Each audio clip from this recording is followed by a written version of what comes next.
അധിക ചെലവുകൾ ഒഴിവാക്കാൻ കർദിനാൾ സംഘത്തോട് ആഹ്വാനവുമായി ഫ്രാൻസിസ് മാർപ്പാപ്പ.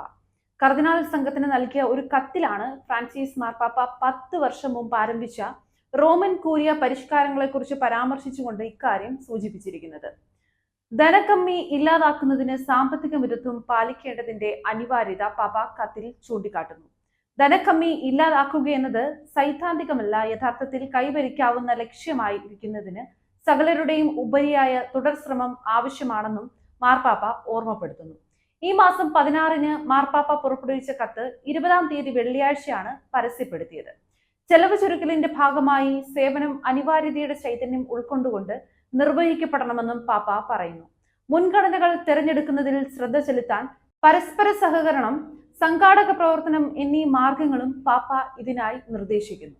നിലവിലുള്ള ആസ്തികളിൽ നിന്നുള്ള വരുമാനം മെച്ചപ്പെടുത്തുവാൻ അനുവദിക്കുന്ന ധാർമ്മിക നയങ്ങൾ നടപ്പിലാക്കുന്നതിനുള്ള അടിത്തറ ഈ പരിഷ്കാരം പാകിയിട്ടുണ്ടെന്നും സഭയുടെ സേവനത്തിൽ സുതാര്യവും ഉത്തരവാദിത്തമുള്ളതുമായ നടത്തിപ്പിന്റെ മാതൃകയായി മാറിക്കൊണ്ട് ഓരോ സ്ഥാപനവും അതിന്റെ ദൗത്യത്തിനായി ആവശ്യമായ വിഭവങ്ങൾ പുറത്തുനിന്ന് കണ്ടെത്തുന്നതിന് പരിശ്രമിക്കേണ്ടതിന്റെ ആവശ്യകതയും പാപ്പ ചൂണ്ടിക്കാട്ടുന്നു.